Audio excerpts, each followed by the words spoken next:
बिस्मिल्लाहिर्रहमानिर्रहीम। तो हम जो प्रोजेक्टाइल मोशन का लॉन्ग क्वेश्चन था बेटे उसको कंटिन्यू कर रहे हैं। और मैंने बोला था इसकी डिफरेंट कैलकुलेशन जो हैं वो हम उसकी डेरिवेशन करेंगे इसके डिफरेंट पैरामीटर्स की। तो उनमें से एक था हाइट ऑफ प्रोजेक्टाइल। तो कल हमने डिस्टेंस और इंस्टेंटेनियस वेलोसिटी की कैलकुलेशन की थी। तो अभी हम देख रहे हैं हाइट ऑफ प्रोजेक्टाइल। तो प्रोजेक्टाइल मोशन में हमने देखा था कि कोई भी जो प्रोजेक्टाइल है वो किसी भी प्रोजेक्टाइल पाथ के दौरान उसका जो मैक्सिमम डिस्टेंस है अलॉन्ग द वर्टिकल डायरेक्शन उसको actually height of the projectile बोला जाता है। कल हमने असल में ये डिस्टेंस कैलकुलेट किए हैं, लेकिन आपको याद होगा कि वो हॉरिजॉन्टल प्रोजेक्टाइल था। लेकिन अभी हम ये जो कैलकुलेशन कर रहे हैं ये ओब्लीक प्रोजेक्टाइल के लिए है। तो ओब्लीक प्रोजेक्टाइल से मुराद है कि यहाँ से उसको एक सर्टेन एंगल के साथ थ्रो किया गया है। ये एंगल थीटा बना रहा है ये अर्थ के साथ, और ये उसकी जो मैक्सिमम डिस्टेंस है अलॉन्ग द वर्टिकल डायरेक्शन इसको हम नाम दे रहे हैं हाइट का। तो दैट इज़ कॉल्ड हाइट। इसकी हम कैलकुलेशन चाहते हैं, तो हम जस्ट इसको डिफ़ाइन करेंगे और इसकी कैलकुलेशन करेंगे। तो डेफिनेशन मैंने पहले बता दी है, the maximum distance covered by the projectile in the vertical direction that is called it's height. हाँ जी, तो बेटे हमने इसकी डेफिनेशन लिख दी है। The maximum distance covered by the projectile along vertical direction is called height of projectile. आप उसको h से डिनोट कर रहे हैं। तो यहाँ पे हमने कल भी इसको एक्सप्लेन कर चुके हैं कि लेट्स से कि प्रोजेक्टाइल को आपने जब थ्रो किया था तो ये उसकी इनिशियल वेलोसिटी थी vi। तो हम इसके अगर दो कंपोनेंट बनाते हैं तो इसके हेड से सीधी लाइन ड्रा करेंगे परपेंडिकुलर लाइन, और इसकी टेल से सीधी लाइन ड्रा करेंगे ये हॉरिजॉन्टल लाइन। तो ये इसके दो कंपोनेंट बन जाएंगे। ये इसकी जो थीटा के साथ वाली कंपोनेंट होता है वो हमेशा कॉस थीटा होता है, और जो थीटा के सामने होता है ये थीटा है, ये इसके सामने कंपोनेंट जो है ये साइन थीटा होता है। ये इसका वर्टिकल कंपोनेंट है, ये वी आई एक्स के इक्विवेलेंट है, और ये वी आई वाई के इक्विवेलेंट है। तो इस तरीके से हमें उसकी इनिशियल वेलोसिटी जो है उसके दोनों कंपोनेंट्स वी आई एक्स और वी आई वाई जो हैं वो नॉन हैं। तो हम ये इसकी कैलकुलेशन करते हैं। कैलकुलेशन में हम यूज़ कर रहे हैं थर्ड इक्वेशन ऑफ मोशन। तो देखें ज़रा। हाँ जी, तो हमने हाइट की कैलकुलेशन करनी है, उसकी डेरिवेशन करनी है, उसका फार्मूला निकालना है। तो उसके लिए हमने बोला कि हम third equation of motion use करेंगे जो कि इक्विवेलेंट होती है 2as is equivalent to v f square minus v i square के। लेकिन चूँकि हम इसको वर्टिकल डायरेक्शन के लिए अप्लाई कर रहे हैं, हाइट एक वर्टिकल डिस्टेंस है, तो आप इसके तमाम पैरामीटर के साथ y लिख दें। यहाँ पे भी y लगा दें, यहाँ पे भी y लगा दें, यहाँ पे भी y लगा दें, और यहाँ पे भी y लगा दें। अब एक्सेलेरेशन जो है ए वाई ये माइनस जी के इक्विवेलेंट होगा, इसलिए कि जो बॉडी है वो अपर डायरेक्शन में जा रही है। तो अपर डायरेक्शन में जो वैल्यू होती है एक्सेलेरेशन की वो माइनस जी के बराबर होती है। एस वाई जो है डिस्टेंस ट्रेवल जो है अलॉन्ग वर्टिकल डायरेक्शन उसको हमने h बोला हुआ है, हाइट के बराबर है। इसके अलावा final velocity along vertical direction zero होती है। किसी भी बॉडी की final velocity along vertical direction हमेशा ज़ीरो होती है, लिहाजा वी एफ वाई की वैल्यू भी हमें नॉन है, वो ज़ीरो के बराबर है। और इसके साथ साथ हमें वी आई वाई की वैल्यू नॉन है जो कि वी आई साइन थीटा के इक्विवेलेंट है, ये हमने निकाल रखी है पहले ही। तो ये सारी वैल्यूज़ जो आपको नॉन थी वो हम लिख लेते हैं कि वी आई वाई जो है वो इक्विवेलेंट है वी आई साइन थीटा के। So using all these equations, all these values in this equation, ठीक है, तो हमारे पास रिज़ल्ट आ जाएगा। देखें, using these values in above equation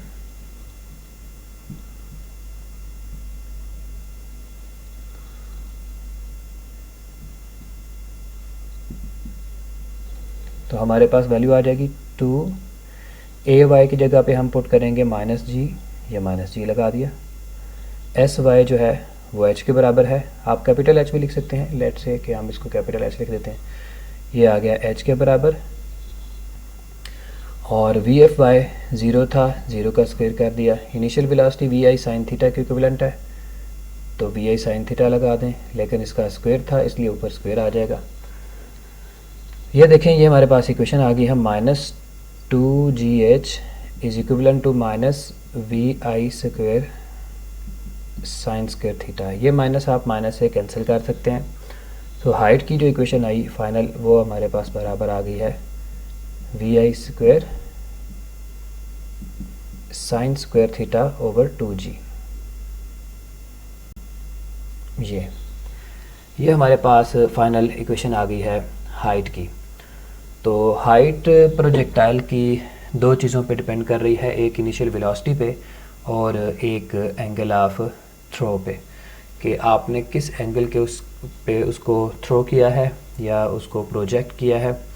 angle of projection पे डिपेंड कर रही है और उसकी इनिशियल वेलोसिटी पे डिपेंड कर रही है। अगर एंगल 90 होगा तो हाइट बहुत ज़्यादा बढ़ जाएगी, यानी ऐसा प्रोजेक्टाइल, वो वैसे प्रोजेक्टाइल तो नहीं होगा।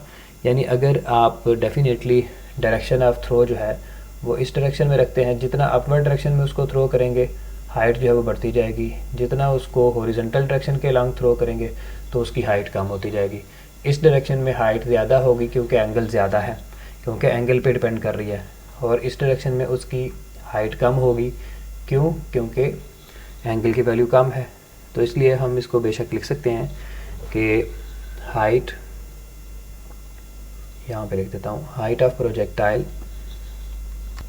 तो आप अगर इसको फर्दर एक्सप्लेन करना चाहें तो कर सकते हैं, लेकिन सफिशेंट है, इतना ही अनफ है कि हाइट ऑफ प्रोजेक्टाइल जो है वो डिपेंडेंट है। Height of projectile is dependent on angle of projection. वो मैंने बता दिया है कि एंगल ऑफ प्रोजेक्शन जितना ज़्यादा रखेंगे ऊपर की तरफ जो है वो उसका डिस्टेंस बढ़ता जाएगा, हॉरिजॉन्टल डायरेक्शन में कम होता जाएगा। एंड इनिशियल वेलोसिटी, जितना ज़ोर से फेंकेंगे वेलोसिटी की वैल्यू, इनिशियल वेलोसिटी की वैल्यू जितनी ज़्यादा होगी डेफिनेटली उसका वर्टिकल डायरेक्शन में डिस्टेंस भी बढ़ता जाएगा। तो ये हाइट ऑफ प्रोजेक्टाइल था। हम नेक्स्ट कैलकुलेशन करते हैं time of flight of projectile की। जी, तो time of flight of projectile क्या चीज़ है कि total time taken by the projectile from its place of projection, जो इनिशियल पॉइंट है जहाँ से आप प्रोजेक्टाइल को या बॉडी को थ्रो कर रहे हैं, वो पॉइंट उसका प्लेस ऑफ प्रोजेक्शन कहलाएगा। और जहाँ पे वो वापस ग्राउंड को हिट करता है तो उसको हम बोल रहे हैं the point where it hits the ground. तो एक वर्ड और यूज़ कर रहे हैं कि at the same level. Level से मुराद है कि ग्राउंड लेवल, जिस लेवल से आपने उसको थ्रो किया है उसी लेवल के ऊपर उसका वापस आना ज़रूरी है। बाज़ दफ़ा जो टारगेट प्लेस है जहाँ पे उसको प्रोजेक्टाइल हिट कर रहा है, अगर वो नीचे है तो डेफिनेटली टाइम फर्दर बढ़ जाएगा, ये टाइम और ज़्यादा उसको लगेगा उस पॉइंट तक पहुँचने में। लिहाजा डेफिनेशन के अंदर हमने उसका जो लेवल है, लेवल ऑफ थ्रोन और level of it hits the ground, वो हमने सेम रखा हुआ है। तो इसलिए ना ही हम उस लेवल से ऊपर उसका डिस्टेंस लेंगे, ना ही उस लेवल से बिलो उसका डिस्टेंस लेंगे, बल्कि हम उसी लेवल तक डिस्टेंस लेंगे जिस लेवल से उसको थ्रो किया गया है। तो फिर जो उसका टाइम होगा उसको हम टाइम ऑफ फ्लाइट बोल रहे हैं। तो मतलब इसकी सिंपल डेफिनेशन है, मैं इसको लिख दिया है कि the time taken by the projectile to cover the distance from its place of projection, ये इसकी प्लेस ऑफ प्रोजेक्शन कहलाएगी। और फिर लिखा हुआ है जी, from its place of projection to the point where it hits the ground, यहाँ तक पहुँचने में उसके जितना टाइम लग रहा है, जितना उसने डिस्टेंस ट्रैवल किया है इस टाइम के दौरान, ठीक है, ये डिस्टेंस उसको ट्रैवल करने के दौरान जितना टाइम लगा है, और where it hits the ground at the same level. तो ये मैंने सारी चीज़ें एक्सप्लेन कर दी हैं जो डेफिनेशन में बोली गई हैं, लिखी गई हैं। तो इसलिए इस टाइम को हम क्या बोलेंगे, time of flight of projectile. ये जो टाइम है ये time of flight of projectile कहलाता है। अब हम इसकी कैलकुलेशन करते हैं सिंपल मेथड से। हम second equation of motion use करते हैं, s is equal to we i t plus half a t square. वहाँ से हमारे पास टाइम की कैलकुलेशन आ जाएगी। देखें ज़रा कैसे हम यूज़ कर रहे हैं relation s is equal to we i t plus half a t²। दोबारा से हम इस इक्वेशन को यूज़ कर रहे हैं फॉर द वर्टिकल पैरामीटर, तो इसलिए मैं तमाम पैरामीटर के साथ y लिख देता हूँ।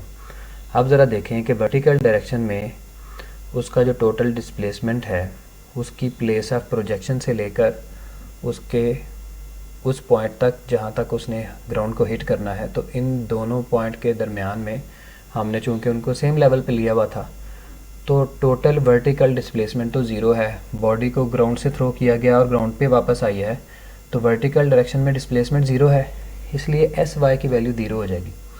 टोटल डिस्टेंस ज़ीरो नहीं है, लेकिन हम इस इक्वेशन के अंदर चूँकि इसको डिस्प्लेसमेंट कंसिडर करते हैं, तो इसलिए एस वाई जो है ये वर्टिकल डिस्प्लेसमेंट है और वर्टिकल डिस्प्लेसमेंट ज़ीरो आ जाएगा।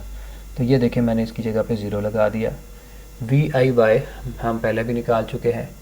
ये वी आई वाई हमने इसके दो कंपोनेंट बनाए थे, तो ये थीटा के सामने वाला कंपोनेंट वी आई वाई कहलाता है और इसकी वैल्यू जो है वो वी आई साइन थीटा के बराबर थी, ये हम पीछे बता चुके हैं। तो इसलिए वी आई वाई जो है इसकी जगह पे आ जाएगा we I sine theta into t plus half acceleration along y axis. चूँकि बॉडी ऊपर भी जा रही है और नीचे भी आ रही है, इसका मतलब acceleration along y axis positive भी है और नेगेटिव भी है।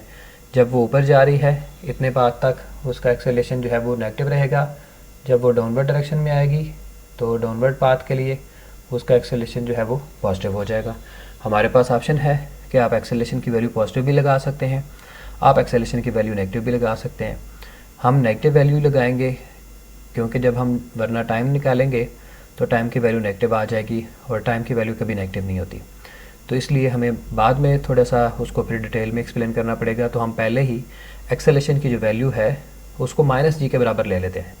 मैंने पहले बोला है कि हमारे पास ऑप्शन थी कि हम दोनों तरह से इस वैल्यू को कंसिडर कर सकते थे, पॉजिटिव भी और नेगेटिव भी।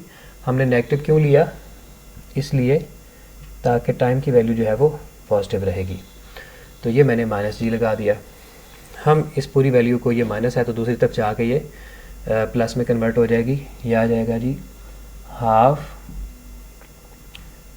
जी T square is equal to we I sine theta into T. तो आप इस t को इस स्क्वायर से कैंसिल कर सकते हैं, तो हमारे पास t बराबर आ जाएगा, ये 2 इधर आके मल्टीप्लाई हो जाएगा, ये आ जाएगा 2 वी आई साइन थीटा ओवर g।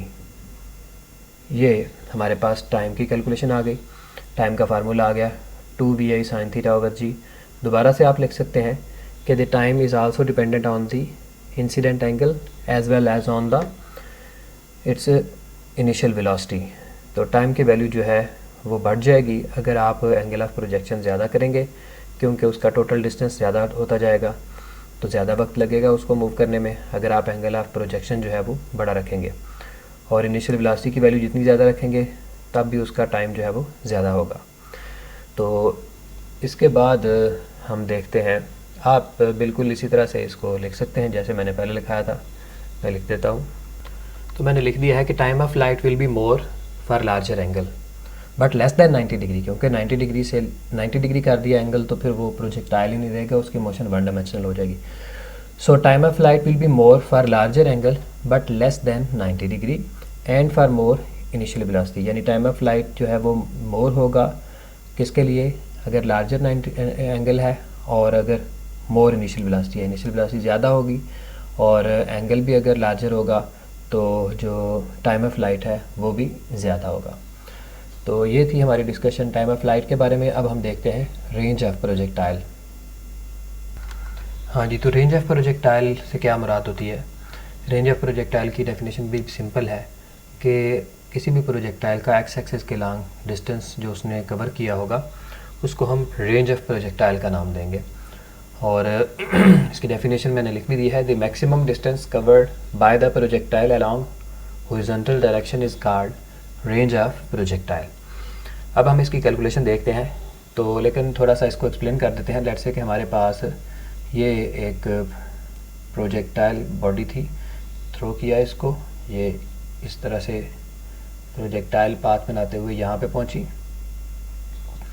अब ये जो इसका डिस्टेंस था, ये इसकी इनिशियल वेलोसिटी थी वी आई, और इतने एंगल के साथ हमने उसको थ्रो किया था। इसके कंपोनेंट्स अगर बनाते हैं तो ये इसके कंपोनेंट थे। ये मैं फ़िगर बार बार बना रहा हूँ अगर आपको तीनों कैलकुलेशन एक ही वक्त में आ जाती हैं तो आप एक ही फ़िगर से सारी चीज़ें एक्सप्लेन कर सकते हैं, ज़रूरी नहीं है कि हर बार आप नई फ़िगर बनाएं। तो दोबारा से देखें, ये थीटा के सामने वाली जो वेलोसिटी होती है इसको हम वी आई वाई लिखते हैं और ये वी आई साइन थीटा के बराबर होती है। थीटा के साथ वाला जो कंपोनेंट होता है वो हमेशा वी आई एक्स होता है और वो वी आई कॉस थीटा के बराबर होगा। हम यहाँ पे निकाल रहे हैं the distance travel by the projectile along horizontal direction. तो इस पॉइंट से लेकर इस पॉइंट तक उसका डिस्टेंस देखें, ये टोटल जो डिस्टेंस बन रहा है ये अलॉन्ग दिस लाइन, ये हॉरिजॉन्टल डायरेक्शन है। इसको हम रेंज ऑफ प्रोजेक्टाइल का नाम दे रहे हैं। लेट्स से कि उसका स्टार्टिंग पॉइंट ए था और लास्ट पॉइंट बी है, तो straight distance from point A to B जो है that is called its range. अब हम इसकी कैलकुलेशन करते हैं और देखते हैं कि इसकी डिपेंडेंस जो है वो किसके ऊपर है। हाँ जी, तो कैलकुलेशन में सबसे पहले सिलेक्शन ऑफ फार्मूला आती है। तो इसमें हमने जो फार्मूला सेलेक्ट किया है वो है S is equal to V T.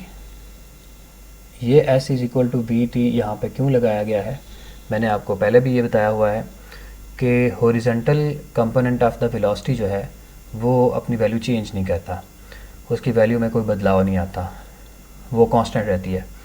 तो जिसकी वजह से जहाँ पे भी वेलोसिटी कांस्टेंट हो तो फिर आप ये फार्मूला यूज़ करते हैं। हम इसको पहले भी यूज़ कर चुके हैं, तो दोबारा से हम इस फार्मूले को इसीलिए यूज़ कर रहे हैं कि क्योंकि हॉरिजॉन्टल डायरेक्शन में वेलोसिटी जो है वो चेंज नहीं होती। तो यहाँ पे चूँकि हम हॉरिजॉन्टल डायरेक्शन में इस इक्वेशन को ले रहे हैं तो इसलिए मैंने साथ x लगा दिया। तो एस एक्स है रेंज, यहाँ पे एस एक्स को ही हम क्या नाम दे रहे हैं, ये रेंज है, इसको हम रेंज ऑफ प्रोजेक्टाइल का नाम दे रहे हैं, इसको आर से डिनोट किया है। और जो वी एक्स है वो वेलोसिटी है अलॉन्ग एक्स एक्सिस, और अलॉन्ग एक्स एक्सिस वेलोसिटी जो है वो वी आई कॉस थीटा के बराबर है, उसमें कोई बदलाव नहीं है, वो हमेशा इतनी ही रहनी है। तो इसलिए हम लिख देते हैं कि वी एक्स जो है वो बराबर है वी आई एक्स के और वो बराबर है वी आई कॉस थीटा के।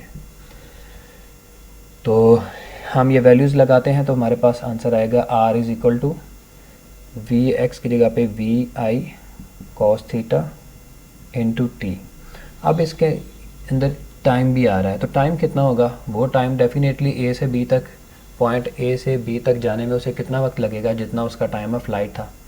तो टाइम ऑफ फ्लाइट तो मैं अभी निकाल चुका हूँ, हमने पीछे टाइम ऑफ फ्लाइट कैलकुलेट किया है और उसकी वैल्यू मैंने लिखी थी, वो उसको भी हम लिख लेते हैं कि हमने टाइम ऑफ फ्लाइट को कैलकुलेट किया अभी भी, वो बराबर था 2vi साइन थीटा ओवर जी के बराबर। तो इसलिए अगर आप t की वैल्यू इसमें पुट करते हैं तो हमारे पास आंसर आएगा V I cos of theta into T की वैल्यू लगाएं, ये है G 2vi sine theta over जी।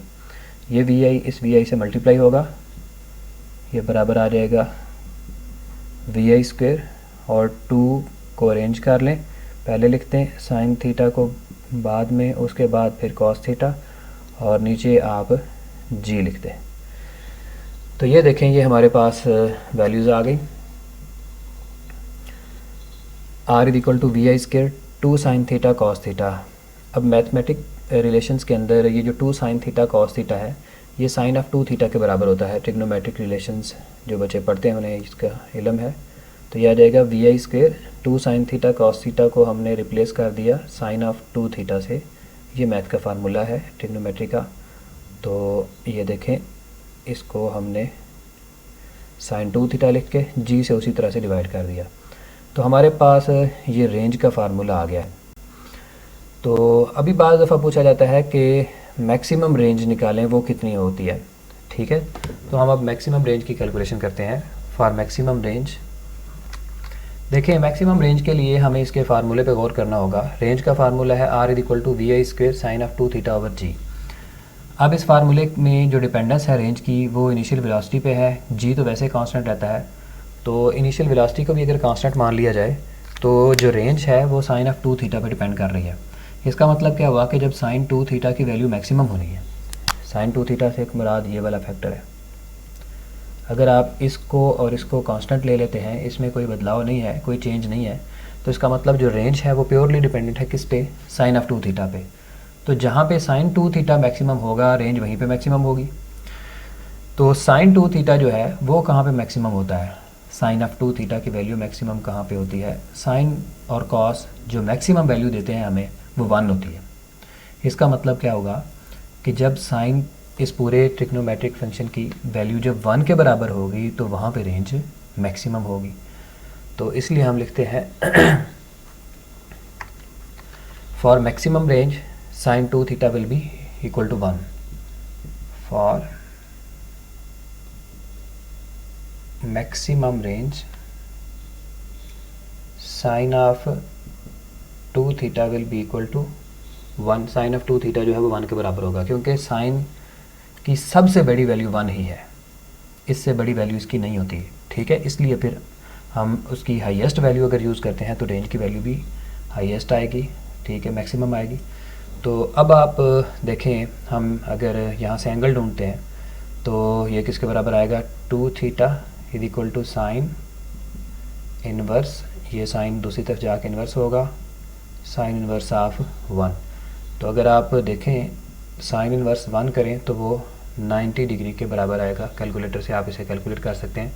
यहाँ से थीटा निकालें तो 90 डिग्री जो है वो 2 से डिवाइड होगा तो 45 डिग्री आंसर आ रहा है।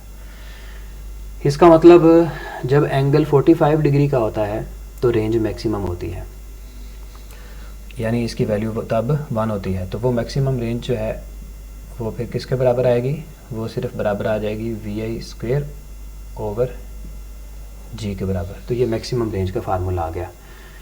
तो इसमें हमें ये पता चला कि रेंज किसी भी प्रोजेक्टाइल की मैक्सिमम होती है कहाँ पे, जहाँ पे एंगल ऑफ थ्रो जो है, एंगल ऑफ थ्रोन या एंगल ऑफ प्रोजेक्शन जो है वो 45 डिग्री के बराबर होता है। मैं थोड़ा सा इसको एक्सप्लेन करता हूँ कि 45 डिग्री से ज़्यादा एंगल पे क्या होता है और 45 डिग्री से कम एंगल हो तो फिर क्या होता है। तो ये देखें, लेट्स से कि मैं यहाँ से डिफरेंट बॉडीज़ जो हैं उनको थ्रो कर रहा हूँ इस तरफ। लेट्स से कि मैं 30 डिग्री पे थ्रो करता हूँ, ये 30 डिग्री का एज्यूम एंगल है। तो प्रोजेक्टाइल ने इतना डिस्टेंस ट्रैवल किया है अलॉन्ग द हॉरिजॉन्टल डायरेक्शन। फिर मैं एंगल इंक्रीज़ करता हूँ थोड़ा सा और 45 डिग्री कर देता हूँ।